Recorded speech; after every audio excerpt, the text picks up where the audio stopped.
I'm pretty excited today because we already start to do cool stuff with the material covered last time.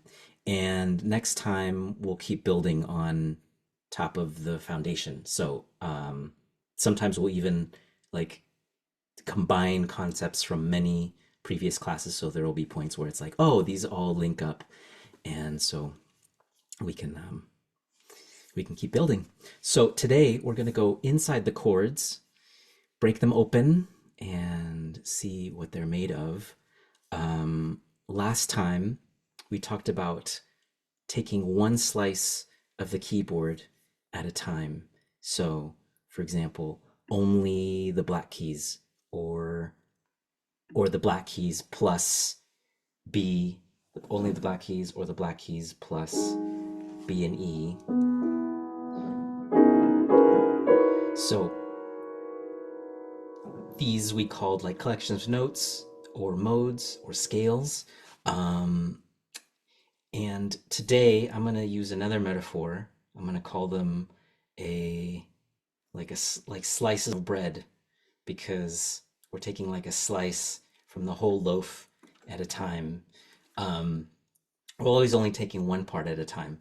And I mean, it's not exactly the same, because with the piano music, we can eat it and then share it and then put it back, which if you do that with real food, I don't know, I don't recommend it. But for I like the concept of like we kind of take a slice at a time, especially because today we're gonna not only take slices of the space, but we're gonna take slices of time.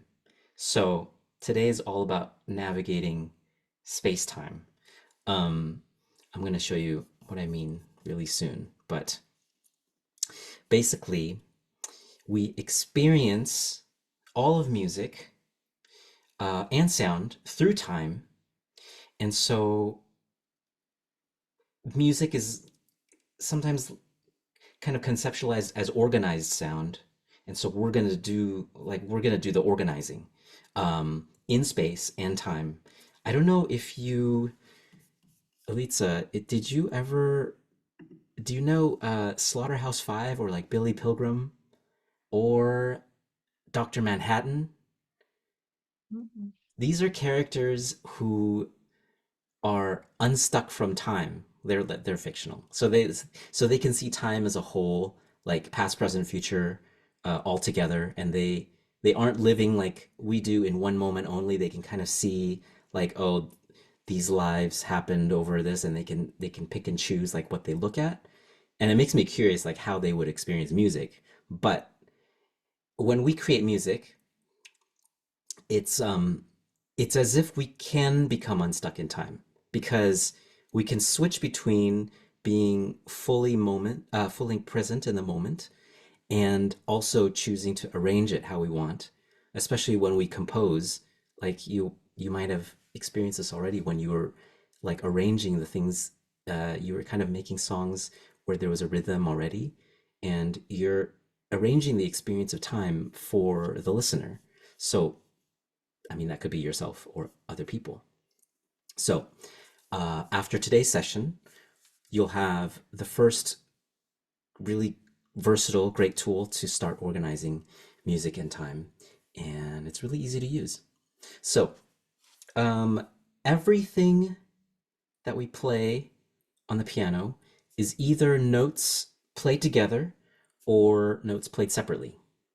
Now, there's kind of exceptions, but for now, that's true. And so when we play chords, that's like these in the previous class, like these thirds.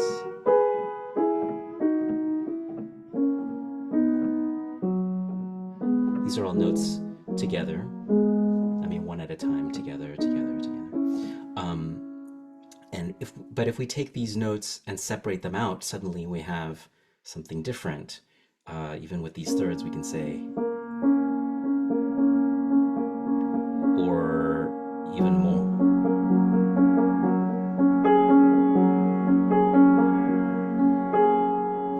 And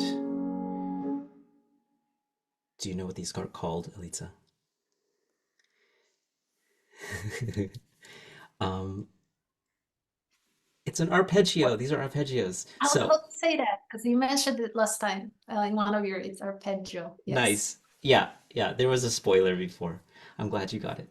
So, what is an arpeggio? It's a chord, basically, with one main difference because we play instead of together, we play the notes separately. And so we just introduce time between when they start playing. They can leave at the same time, but when they start is kind of the key because that's when the sound strikes. Um, every chord can be an arpeggio. It's kind of ridiculous as an arpeggio, but it's you could say that it is. Um, and all you need to do is play the notes of the chord separately, fast or slow. It's all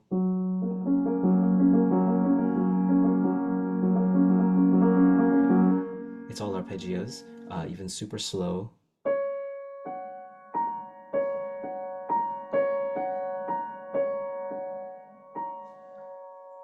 or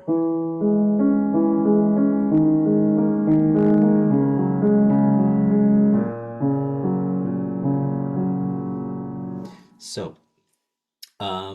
Now, why do we want to learn them? I'm glad someone asked.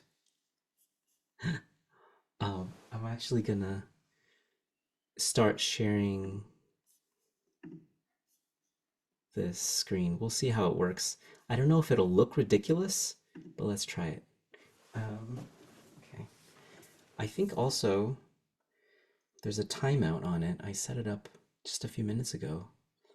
And oh, there it is. Okay, so I'll send these class notes out later. This is when we take the cake into space, and that's Dr. Manhattan. So I just want to say, why learn them? Why do we do it? Well, first of all, many songs feature arpeggios. And actually, these are songs that, if you're interested, you can totally decide to learn. Whoa, that's crazy. Wait. Oh, wait. Can you see the slide or no? Yes. Oh, yes. Okay, okay. So, but you can also see my face or no? And your hands And sometimes. okay, so maybe, okay, I'll try it like this. It's funny that the face is like in the middle. I thought it would be in the corner, but anyway. So these songs, feel free to learn them if you like them. Um, especially like the ones on the top are pretty easy from like the piano perspective to check out. And and the nice thing nowadays is that there's so many tutorials on like how to learn these songs where people show you the keys so you can kind of like get a feel for it and if you're interested you can learn them. So that's one cool reason, but there are other cool reasons too, which let's see. Um, they lead to many gifts for us. They let us look into the chords. So if you have a chord like this, you can kind of see what goes into it and what each note is contributing to the sound. And as we'll do with the exercises soon, we'll see how to really find the contribution of each note and how to change it. And as you write your own songs, those are the kinds of things you can move around. Like if I take this arpeggio, but then I just change one note, then we can see what happens right away. And it's a little bit clearer um, to our ears than if you just play this and then this, because these are kind of similar, unless you're really listening. But when you make it an arpeggio, it magnifies the differences. Um, the other thing that they bring is movement. So we can get liveliness, we can get rhythms, and And then the last thing is that they give us um, the different roles in a song. So on a piano, we have we always are doing we're always potentially doing a lot on a piano because you have a full orchestra here. Um, Unlike if you're playing a flute or a violin, we can play so many notes at one time that the piano has become a multi-purpose tool where we can play a bass and then a harmony and then a melody. So when we play songs,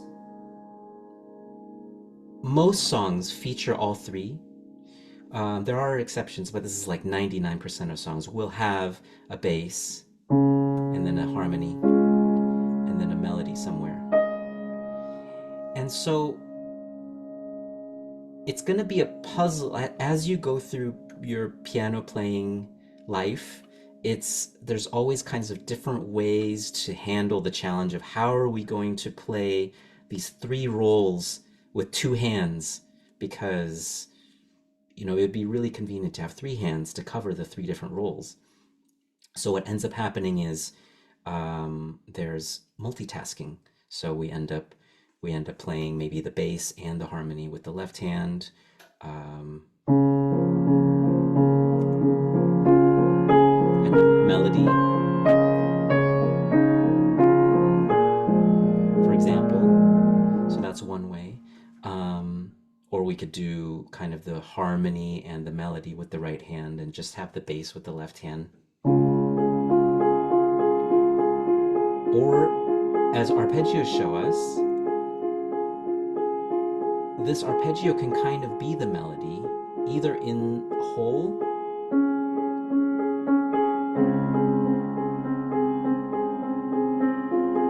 I could say that this is all the melody, or accentuate the melody separately from this harmony and say,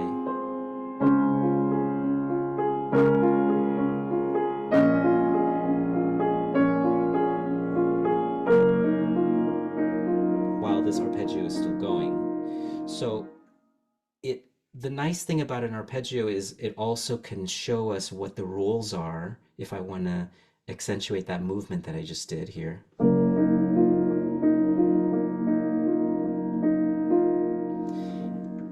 Thus letting the bass have its own role and the melody have its own role. So, let's see. What is next? Okay, we can already start showing what to do with them. So we're going to say every chord can be an arpeggio.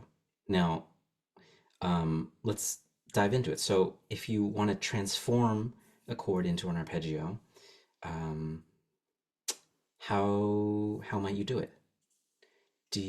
Would you like to give it a shot, Elitsa? Or are you like, So to play one? if you take a chord, Uh-huh. it can be a chord that you had from before, or I any, don't remember any. or any, I don't yeah. remember what I played, to be honest, but I guess it's basically playing. So if I'm understanding correctly, it's playing the chord, but just one note at a time. Exactly. So it could be, let's see if my piano is Okay. working. As this would be, and then I keep on playing it. Is Yeah. this a chord? Yeah, is this a chord? No, this is a very bad sounding chord. Yes, that's not a chord. Sorry.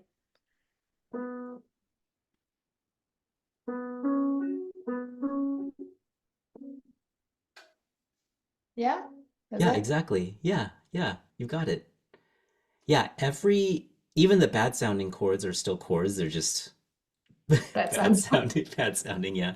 Yeah, and usually I mean, for everyone's things that you're trying, the kinds of like exercises, adventures, y- you if you like the kind of more dissonant stuff, you can. I mean, there's people who really enjoy kind of like quirky harmonies, so it's totally open.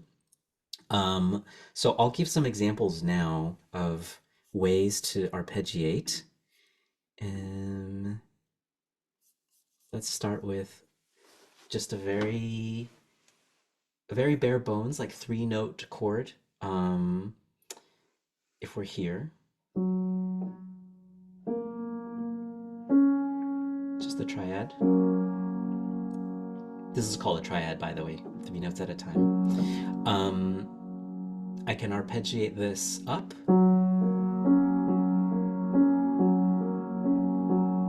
I can arpeggiate it down. Let's do a different one down.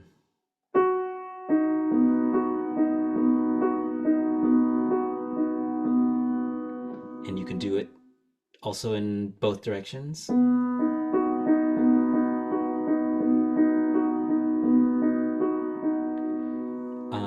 And you can vary this a lot. So like um, the Alicia Keys song Fallen, it's like she actually does like, and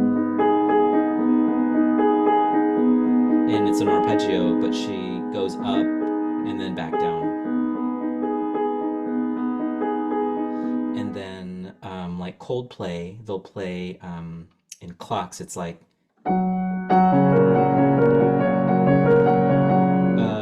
yeah. So they also kind of change the pattern. It's not just this repeated, but they'll vary it a little bit. So you can play around with that too.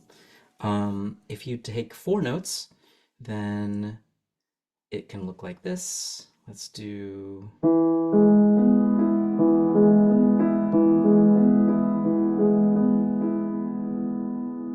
And then down.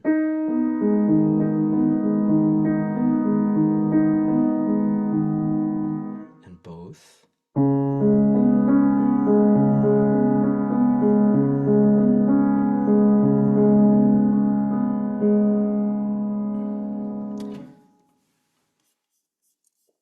So I'm going to give you Adventure 3. Um, so do you remember, Elitsa, the chord you found that you sent me? Okay. I won't be able to find it. The I need to fun listen. and the fun thing with what you sent me, I mean, I'm gonna play it back later, but like the amazing thing was it was really like spooky. I found it was kind of like mysterious. And so it was I actually didn't know what it was, I haven't figured it out, but there was something like kind of really moody about it. And so I was hoping you remember because then like arpeggiating it would be great. So so basically Adventure 3 is taking your chord from the first exercise and arpeggiating it. So you can also redo uh, adventure number one for a new chord if you don't like your chord, and um, try arpeggiating it in three ways: only up and only down, and then in both directions. Um, and the thing that we'll try next, we'll add to it, is that like I know that for some arpeggios, um, especially with four note ones, especially with four note arpeggios, like if this is arpeggio, if this is our arpeggio, this is kind of it can be a lot to play this. Like if you learned this with two hands,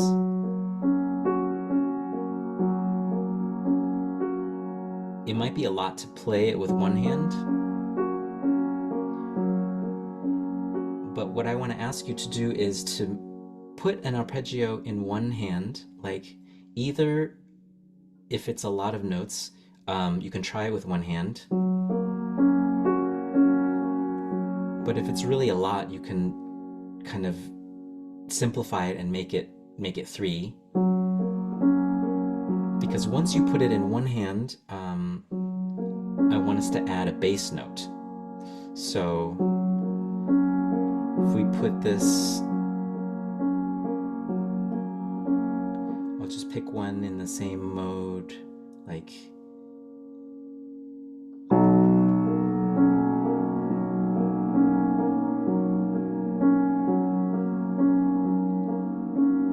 can try other ones.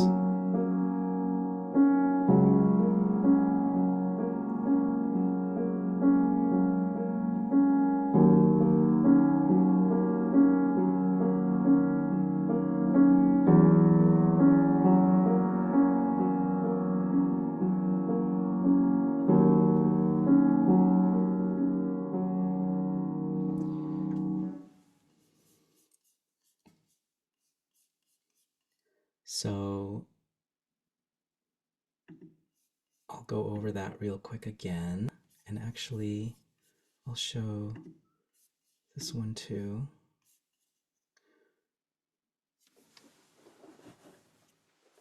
And can I ask a question? Yes, May I ask? please.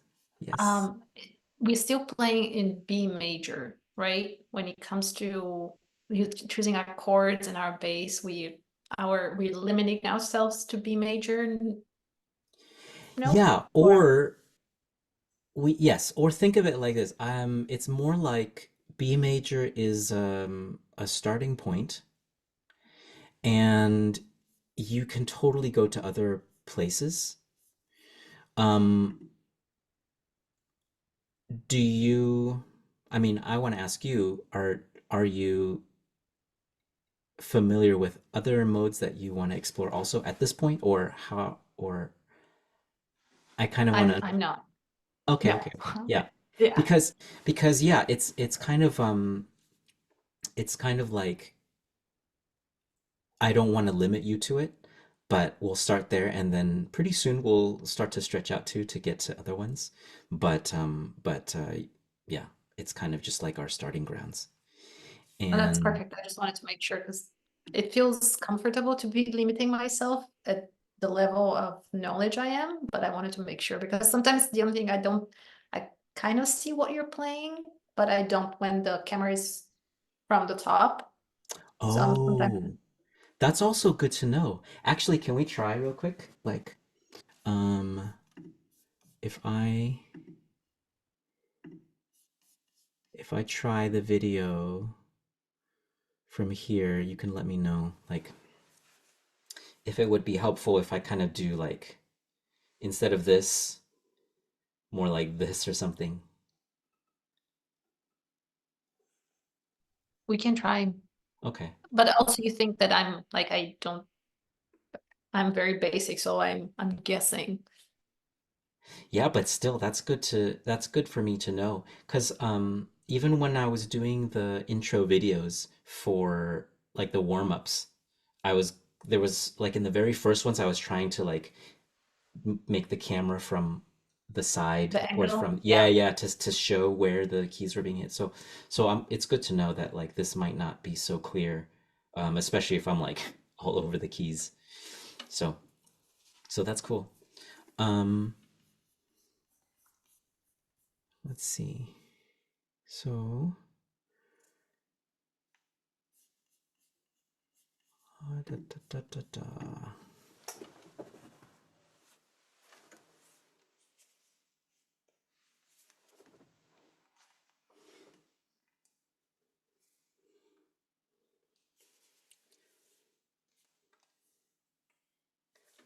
Okay, I think we're not doing the screen share from the notes, but I'll send everyone in the notes, so you'll all have them anyway.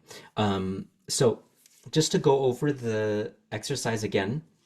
So adventure three is we take an arpeggio. It can be the one that you found in the first adventure, and we'll take the chord from that and make it into an arpeggio. So whatever it was, let's say it was this crazy thing. So it would be I kind of like play each note separately.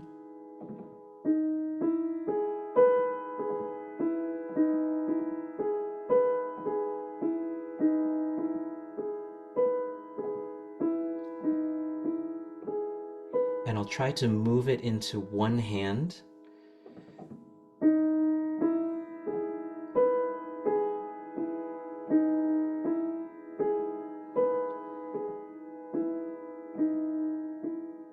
Namely the right hand, because I want to add a bass note to it.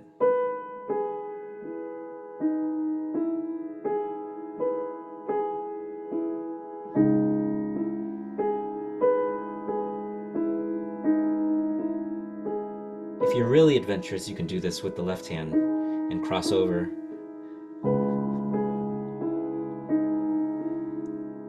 But we don't need to show off. So you're gonna, if this is a lot to play, um, simplify it. So you can make it into three notes, like let's say just only these three. And then you can even simplify it into two. I could take these two, which sounds kind of crazy as a chord.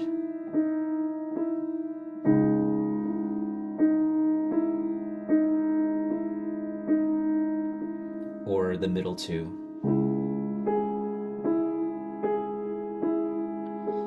And so this is the adventure. So we want to make an ongoing arpeggio with the right hand, and then be able to strike bass notes. And you can move the bass note around and find something that sounds cool to you.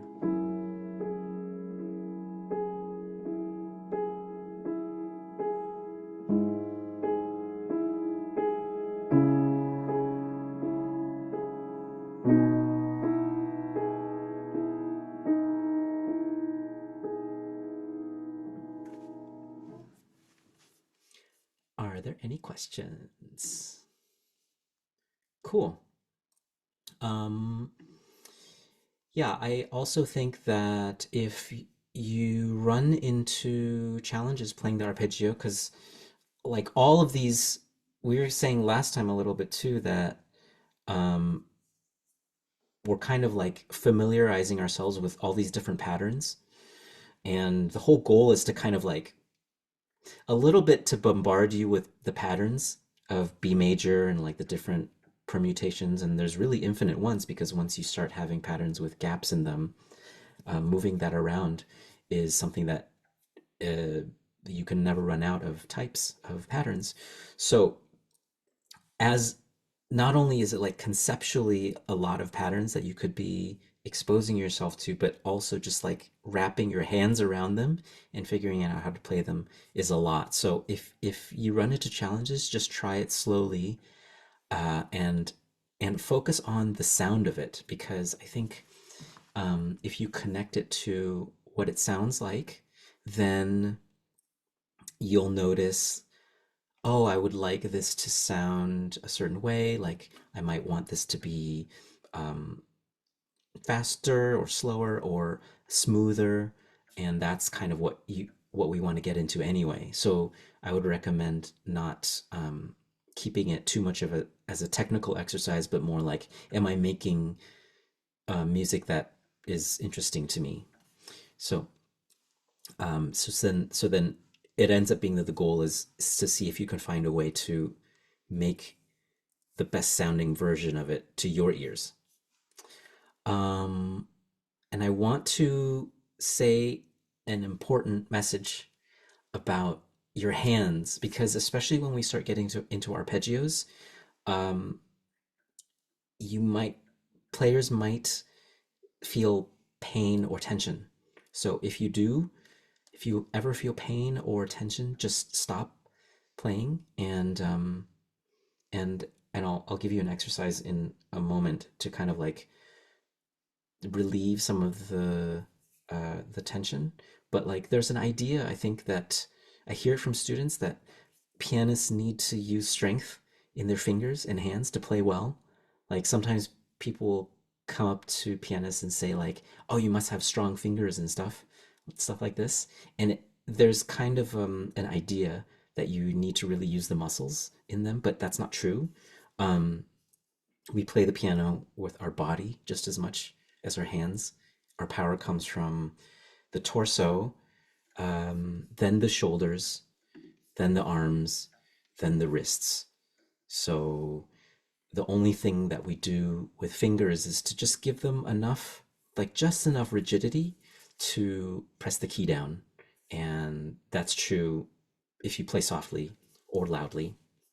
So if you feel any pain or tension, what you can do is you use a different surface. For example, the piano lid, if you have one, or a table that's not a lot higher than your elbow. So you're kind of like pressing pressing down instead of being like this. Um, and what you want to do is just you let your fingers fall like as if it was a couch, and you just use a falling motion onto the surface with your fingers falling first. And that's actually pretty close to the rigidity that you need to play. So you can do this and just get used to effortless motion, that you're not using tension in your hands and fingers. Um, and then you can try to remember that. You can like switch between doing that and then return to the keys and kind of like cross-reference the feeling of this with the feeling of playing stuff, because it's actually pretty similar in terms of how you use your hands. And then if you find that you need more rigidity in your fingers to press the keys, to get a sound that feels right, then try to discover like the minimum amount of rigidness that you have in your fingers in order to play the notes. Because it's true, you're not like flopping like a fish or something, and where there's no give, but just enough. So that's the idea. Um, are there questions about that? Cool. So I want to introduce everyone to the smallest arpeggio. Behold, the smallest arpeggio. Does anyone know, do you know, Elitsa, how many notes there are in the smallest arpeggio? I'm assuming there has to be two, but I might be wrong. You're right. Yeah. Yeah. Because that's how many notes there are in the smallest chord. And they're kind of the same. So we're going to take a two note arpeggio and play it with the left hand. So you can actually do this with me. We'll start with a low E in the bass with the left hand pinky. Do you know which one is the E? I do because of you. Yes. So cool. The, the three. Yeah. Yeah, the three. Nice.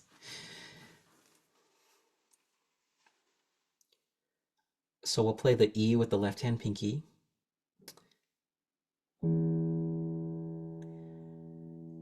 and the B above it with the thumb.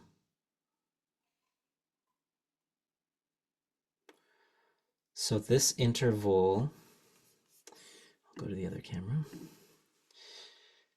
So it's these two, like this. And this interval is called a fifth.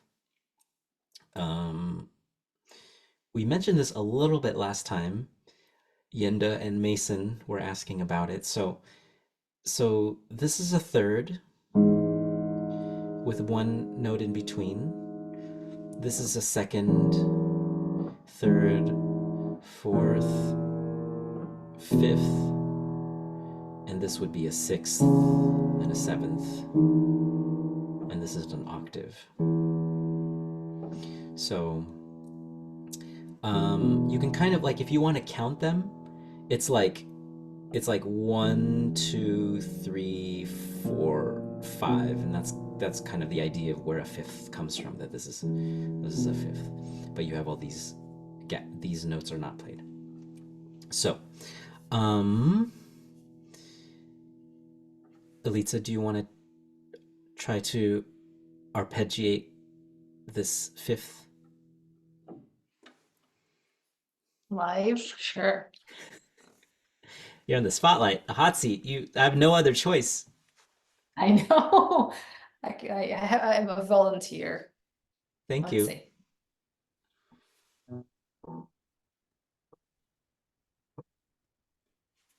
Right? I'm just going up. Can you hear me up? Can you hear it okay? Oh, Could you try it again? Um,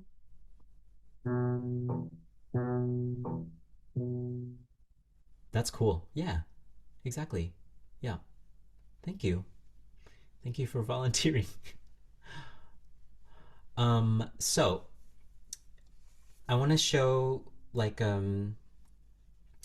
we'll that oh, actually wait.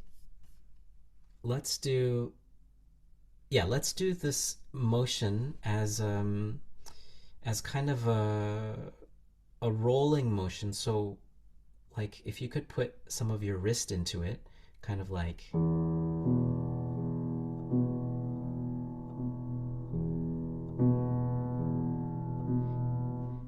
we can really exaggerate it to where it's impractical, but it kind of gives you an idea of like you do want to bring some of this in there because it allows for a more controlled striking of the note, and then and you can kind of test it also by seeing how that sounds if you roll it like this. Yeah, so we'll end up doing that. We won't necessarily do it fast like that, but um, basically we'll try to play a third in the right hand on top of the fifth. So let's start with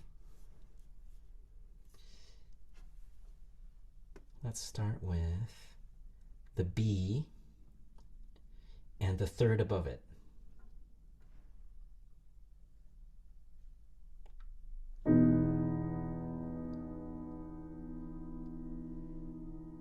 So if we play this rolling arpeggio in the left hand and this third in the right hand,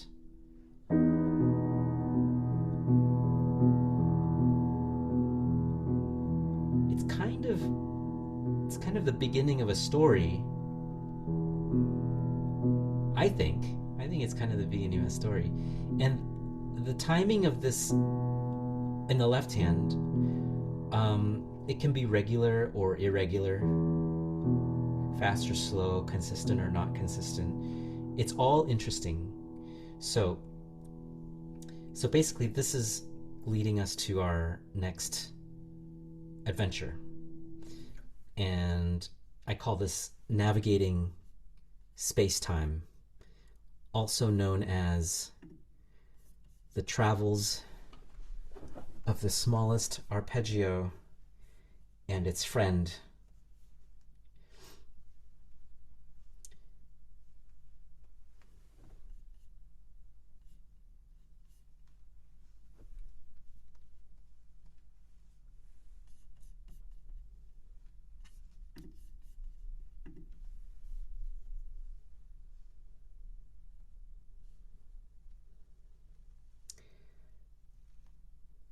The main reason I want to do the screen mirroring is the visual joke. I mean, that's the whole reason for it. There we are. So this is our adventure 4. Thanks for being game, Elitsa. So we're gonna move these notes around one at a time. Basically,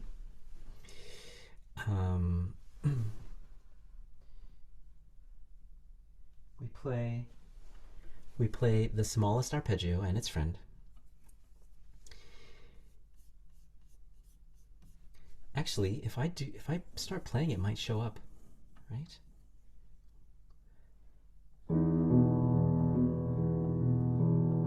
Not really. Yeah, it's ghostly. Okay, so basically, I'll switch the camera in a second. We'll choose one of these notes.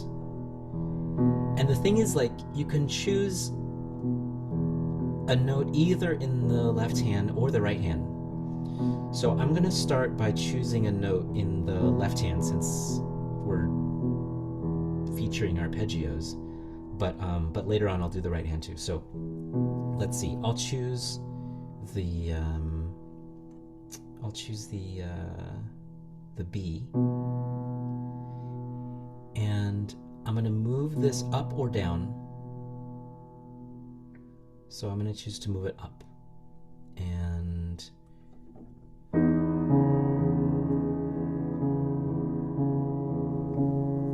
me switch back. So this is what it looks like.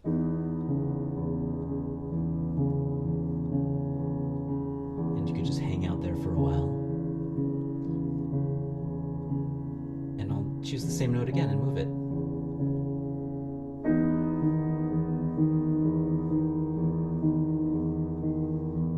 And now I'll choose the bottom note and move that.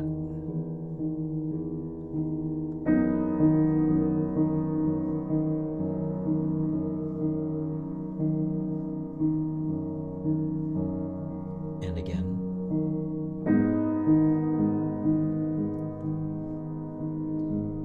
And now let's move the friend chord. I'll choose the top note and move it down. It's kind of cool. I like it. I'll choose the bottom note of the right hand, the B.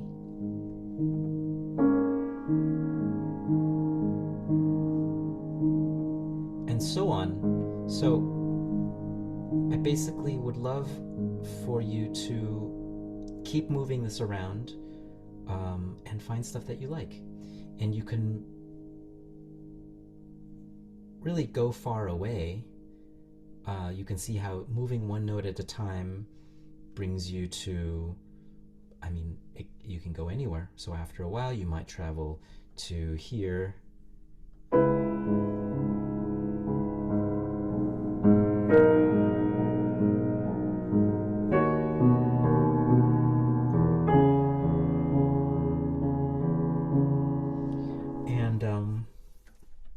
And yes, so are there any questions? Are you nice? You got it. So you can also add notes to the arpeggio, and you can add notes to the chord. You can change the chord. You can bring back the arpeggio you used in Adventure 3 from earlier today, and those are our exercises. So in a moment, I'd love to get into what people submitted from last class, but before that, is there anything you want to discuss? No, it's exciting to Cool. travel. I'm glad. I'm so happy. It's exciting. So okay, I would love to present what people sent actually, and I just want to take a moment to say that I'm so happy that you Elitsa sent me, and others sent me these music clips. I don't know if I'm the only one who feels this, but the music that you have sent is so interesting and so creative and full of possibilities. And to me, it's also so much more exciting than what we normally hear when people are learning to improvise. And so I think that's so cool. We only had one class before that music was made, so I'm very excited to continue. and hear more from everyone. So please try the adventures and send me what you make. We have a link for you to drop your adventures in. It's called the treasure chest, and it's in the class notes, and I'll send it in the email. Um, and I'll go over them. We'll discuss them and end up giving each other ideas. And as always, you can let me know if you don't want them shared in front of class. Um, and is it okay for you to share that I share yours, Elitsa? Okay, cool. I was hoping so. So, um, I have to switch the speaker. I basically I'm gonna start with Elitsa's. These are audio clips. So um,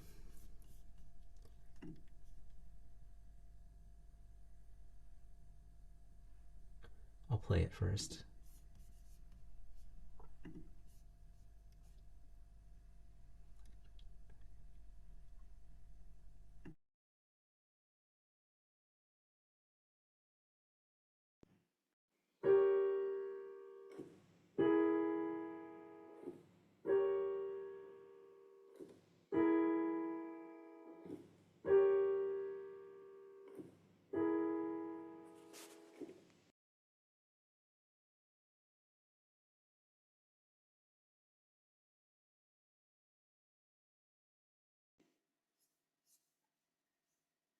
You could hear that, yeah? Yeah, so that adventure, I love how you found not one chord, but two different chords that you liked and switched between them. And like I think they're both kind of suspenseful. And when you cycle through them, it creates this vibe that we really don't know what's going to happen to the main character next. Like it could be bad. Could be bad news for this person. And then the second one, I'm gonna play that real quick.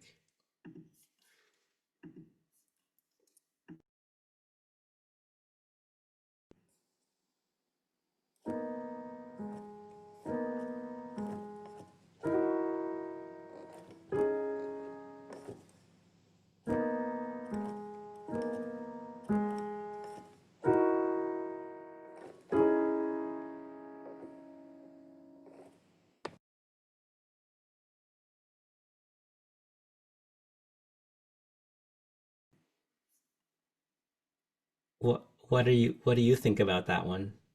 I see an expression. Very emo, but also I could hear that because this doesn't go smooth, so there's the hesitation when I move between the chords, especially the second time around. I tried a few times, but I could sense that it doesn't have that kind of flow that if I had practiced more, it would have been easier. And if you ask me, I cannot reproduce what I had recorded. I have no idea what I did. Spoken like a true improviser. But like that's really cool, you know, and it's funny about I mean, improvisation is such a it's such a forgiving medium because when you there's no expectations from anyone. Not I mean, not because the audience is not knowing what you're going to do next. And so when you have elements like that, like oh, you the timing is not regular or something, I don't know that that's not intentional necessarily, you know? So actually to me, I really loved I mean there it felt to me that there was a lilting rhythm to it that was intentional, but yeah, so that is cool. But like the rest of it is just I don't know, it's all the vibes and it's great. And I love the whole setup because I mean, first of all, like you went way beyond the assignment in a great way because you already started putting in like movement and a rhythm.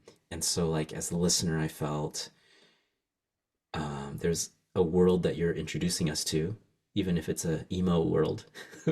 I don't know if you hear it that way, but like the the chords you did play, it felt like it could keep going into other interesting directions. I want to share Amanda's real quick, and Amanda actually sent video, but um, but I didn't set up showing the video, so I'm going to so we'll just hear audio for it.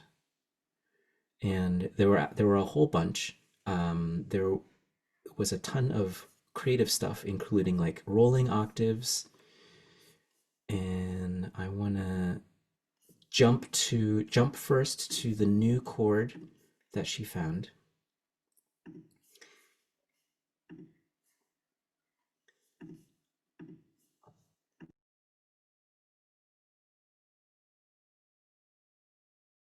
All right, this will be my chord.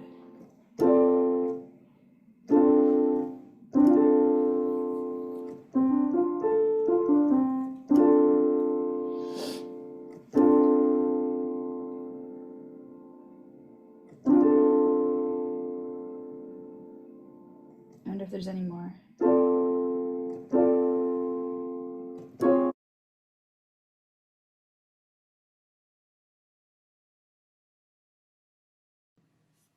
And since we don't have video, I'm going to show the chord that she found on the piano here. So, so she played this, and I think it's super cool. Also, like this is really great. These fourths, like she sent a video. Amanda, thank you for sending this amazing video. But she actually brought us through the process of finding the chord and what she was thinking about. And the idea came came partly from playing around with fourths, because there's two fourths here. She had this fourth. In This is in C now. So this is in C. This is a fourth, and this up here is a fourth also. So she stacked two fourths and then ended up with this. And it sounds different if you move this around the mode too. But pretty cool. So I really liked that from Amanda. I want to show something else from Amanda, because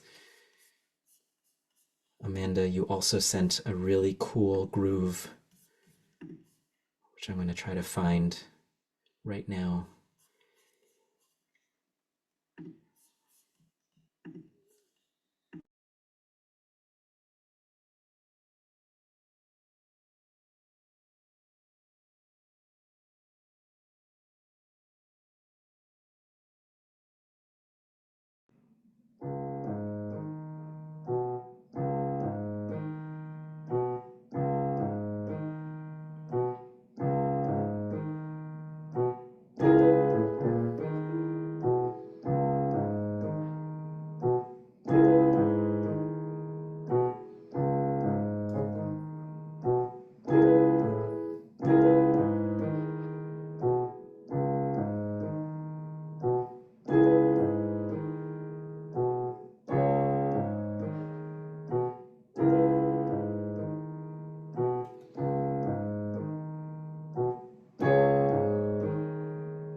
It's a little bit awkward for me with the setup because I can't hear the clips when I'm playing them. So I'm gonna figure that out for next time. Is how to be able to listen in while they're playing, because right now I'm kind of like skipping around, hoping that it's like the right segment. So so yeah, that's a wrap. I feel like I'm very excited to see what people come up with. I'm gonna send out the class notes along with the recording of this like right after. So everyone will have them soon. How you feeling? Great. And I could sense Amanda's chord was very whimsical. It felt like I was transported in like a little in a walk in a forest. It was very lovely. I could sense a different emotion and like the flavor of her chord compared to mine, which was interesting to see. Well, well, there's definitely no need to compare to yours because yours is Oh, cool and but so yeah, I mean, yes. I yeah. just the idea of how different music can express different things, and it was lovely. It was lovely to Yeah, hear. I see what you mean. Yeah. Yeah, totally. And I got caught up in the switching of the things, but I also wanted to say what I liked about it because there's so much like I don't know, to me there's something that's building with this left hand thing, and she did so much with like she's in the mode of B major, but she actually her bass note is the C sharp, which is the note right above B in the B mode. So just to show you, it's this one. So she has this kind of like minor sound, and she does something with like something there. Um, and that's so cool that to like play around with that, it's like a totally different sound than if you have B in the bottom. So that thought that was really cool. Um, to me, I took my note on it when I listened to it the first time was I felt like there was something um, that was about to happen through a turquoise fog that like our that we were like exploring this territory and like not really able to see what was around but I really appreciated it. Yeah. Yeah. Definitely an adventure. Like it was a Yeah. Yeah, totally. um I want to float the idea. I think because we're so like the class is so asynchronous, like some people can't make it or others like a student wrote me today that she's like she wants to catch up on all the classes later because she's kind of like having headaches so she can't look at a screen right now, so it's very much like we're on different times. um but I think I would love to kind of connect people a little bit more, like hearing the clips is nice. And also if we can actually post them to one place and people can check each other's out, and also if people want to like say hi in this little like chat. I don't know if you've used Discord before, Elitsa. Yeah. I have it. I don't use it much, but I do have it. Okay. Yeah, so I actually have one set up. So I'm gonna send oh, let me switch to this. So I'm gonna send a link out so people can join it, um and then just like you can drop music in there and everyone can like see what other people are doing. It's a little more um available for each other than this where we only have the live classes, so it doesn't feel very connected. So yeah, Good idea. I I look forward to seeing people there and hearing what you're up to. And also the nice thing about that is if people have questions too, you can also write them in there and then other people can see um, you know, if there's what the answers are, and if there's discussion too, you can kind of like make it a little more communal. Great. Nice. Thank you so much. It's really Thank nice to you. see you, and I'll see you soon. I'll talk to you soon. Have a good night. Okay, Thanks. yeah. Take Bye. care. Bye, Lisa. Bye, everyone.